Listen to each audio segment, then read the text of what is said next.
नमस्कार, news express देख रहे हैं आप। आपके साथ मैं हूं नमता चौधरी। जिक्र करने जा रहे हैं महाकुंभ से वायरल हुई उस लड़की का जिसने एक मुस्लिम लड़के फरमान से निकाह किया और उसके बाद से ही लगातार वो चर्चा का विषय बनी हुई है क्योंकि वो प्रेग्नेंट है। सवाल ये उठ रहा है कि यूपी के बागपत का रहने वाला फरमान उस लड़की को लेकर केरला क्यों पहुंचा और केरला, जिसे अब हम केरलम भी कहते हैं, वहां पर जाकर शादी क्यों की।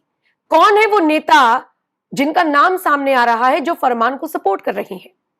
सोचिए, फरमान के परिवार ने उससे दूरी बना ली है। फरमान के पिता ने उसको उसकी संपत्ति से बेदखल कर दिया है और कह दिया है कि हमारा उससे कोई संबंध नहीं है, लेकिन उसके बावजूद वो उस लड़की से बिल्कुल भी अलग होने को तैयार नहीं और ना ही वो लड़की। इनफैक्ट जिस डायरेक्टर ने उस लड़की की किस्मत बनाई, सड़क से लेकर उसको फिल्मी दुनिया तक पहुंचाया, सनोज मिश्रा का मैं जिक्र कर रही हूं। अब ये लड़की इन्हीं सनोज मिश्रा के खिलाफ मोर्चा खोलकर बैठ गई है। दरअसल बहुत अलग अलग तरीके की खबरें आ रही हैं, जिनमें से एक खबर यह आई कि जिस वक्त इस लड़की की शादी हुई वो नाबालिग थी। उसके बालिग होने में कुछ महीने का फर्क था और ऐसे में फरमान पर पॉक्सो लग सकता है। ये तो सारी खबरें चल रही थी।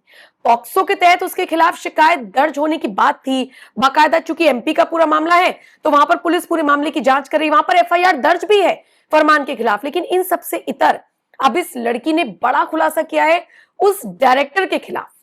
सोचिए, सनोज मिश्रा को लेकर ये लड़की दावा कर रही है कि 10 बार गलत तरीके से छुआ और पॉक्सो के तहत सनोज मिश्रा पर कार्रवाई होनी चाहिए, इस बात का आह्वान ये लड़की कर रही है। इतनी कम उम्र में इतनी ज्यादा अकल इस लड़की को किसने दे दी कि ये अल्लाह की बात करने लगी, कृष्ण जी की बात करने लगी, राधा की बात करने लगी, हिंदू मुस्लिम की बात करने लगी, प्यार मोहब्बत लव जिहाद और पॉक्सो की बात करने लगी। क्या आप जानते हैं, इस लड़की ने सनोज मिश्रा और वीएचपी नेता सहित 4 लोगों के खिलाफ पॉक्सो एक्ट के तहत एफआईआर दर्ज करवा दी है। आरोप लगाया है कि फिल्म की शूटिंग के दौरान गलत बर्ताव उसके साथ किया गया, कम से कम 10 बार उसे गलत तरीके से छुआ गया। सनोज मिश्रा वो शख्सियत है जिनकी नजर इस लड़की पर सबसे पहले पड़ी। उन्होंने उसे फिल्म में काम दिया, अपनी बेटी की तरह, अपनी बहन की तरह रखा, ये सनोज मिश्रा का कहना है। उनका यह भी कहना है कि कभी भी उस लड़की को गलत निगाहों से नहीं देखा।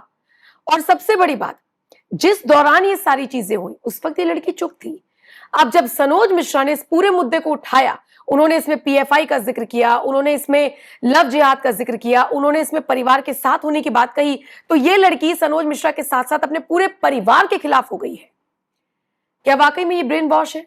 क्या वाकई में इस बच्ची को बरगला लिया गया है या फिर वजह कुछ और है? लेकिन फिलहाल इन सब के बीच अभी लड़की का ये कहना है कि परिवार सपोर्ट नहीं कर रहा है, सिर्फ फरमान सपोर्ट कर रहा है।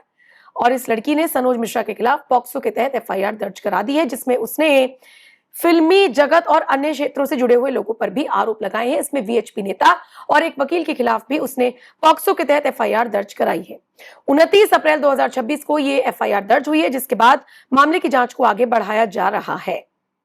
अब इस पूरे मामले पर सनोज मिश्रा का क्या टेक होगा वो हम आपको जल्द ही बताएंगे। लेकिन जिस तरीके से महाकुंभ से वायरल हुई ये लड़की लगातार चर्चा का विषय बनी हुई है, इस पर आप क्या कुछ कहेंगे?